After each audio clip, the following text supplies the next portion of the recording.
మంచిర్యాల జిల్లా భీమారం మండలం నర్సింగాపూర్ గ్రామ పంచాయతీ ఎన్నికల్లో కాంగ్రెస్ పార్టీ బలపరుస్తున్న సర్పంచ్ అభ్యర్థి పెద్దల రూపబాబు గెలుపు లక్ష్యంగా పార్టీ నాయకులు కార్యకర్తలు ముమ్మరంగా ప్రచారం నిర్వహిస్తున్నారు. రూపబాబు మాట్లాడుతూ తాను గెలిస్తే నర్సింగాపూర్ గ్రామాభివృద్ధికి ప్రజా సంక్షేమానికి పాటుపడతానని హామీ ఇచ్చారు. గ్రామాభివృద్ధి తన ప్రధాన లక్ష్యమని స్పష్టం చేశారు. గ్రామంలో ఉన్న మౌలిక సదుపాయాల కొరతను తీర్చి మెరుగైన వసతులు కల్పిస్తానని తెలిపారు. ప్రజల సంక్షేమం కోసం అహర్నిశలు కృషి చేస్తానన్నారు. ముఖ్యంగా యువత భవిష్యత్తుకు మరియు పురోగతికి బాటలు వేస్తానని హామీ ఇచ్చారు. కాంగ్రెస్ పార్టీ బలపరుస్తున్న తనను మీ అమూల్యమైన ఓటును కత్తెర గుర్తుపై వేసి అత్యధిక మెజార్టీతో గెలిపించాలని గ్రామ ప్రజలందరినీ వేడుకున్నారు. మీ నమ్మకాన్ని వమ్ము చేయకుండా తన గెలుపు అనంతరం గ్రామాభివృద్ధి కృషి చేస్తానని రూపబాబు ప్రజలకు విజ్ఞప్తి చేశారు.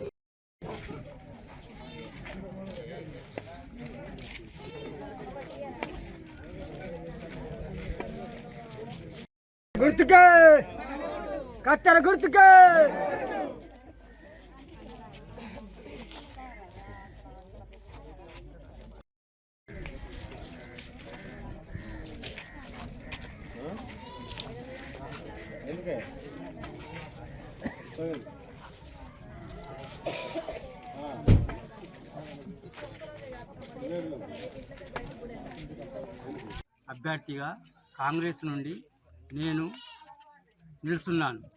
మాది కత్తెర గుర్తు. కత్తెర గుర్తుకు మన నర్సింగపూర్ ప్రజలందరూ ఓటు వేసి నన్ను అధిక మెజార్టీతో గెలిపించాలి. ఎందుకంటే నేను 1995 నుండి ఉప సర్పంచ్ ఎంపీటీసీగా మీరు అందరు కలిసి నన్ను గెలిపించింది. మీకు నేను చేసిన పనులన్నీ మీకు అందరికీ తెలుసు. రోడ్లు అయితేంది, నాలీలు అయితేంది, అన్నీ. ఇప్పుడు హై స్కూల్ కూడా మా పిల్లల్ని అయిపోయింది. తప్పనిసరిగా మీకు నన్ను మీరు గెలిపించంటే ప్రభుత్వం మన కాంగ్రెస్ ప్రభుత్వం ఉంది కాబట్టి ఇప్పుడే మినిస్టర్ గారు వచ్చిండ్రు. మీరందరూ కూడా విన్నారు 50 ఇండ్లు ఇస్తా అని. తర్వాత 10 లక్షల వరకు కూడా ఇస్తా అన్నాడు. ఇది నాలీలకు, తర్వాత సిమెంట్ రోడ్లకు ఇవి హామీ ఇచ్చిండు. మీరు అందరు విన్నారు. ఇప్పుడు తప్పనిసరిగా నేను కూడా ఇంకేంటంటే యువతకు ముఖ్య విషయం ఏంటంటే గ్రౌండ్ ఏర్పాటు చేస్తా.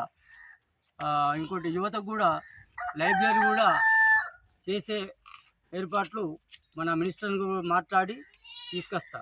తప్పనిసరిగా నాకు కత్తెర గుర్తుకు ఓటేసి అధిక మెజార్టీతో గెలిపించగలరని మీ అందరికీ నా యొక్క దండాలు.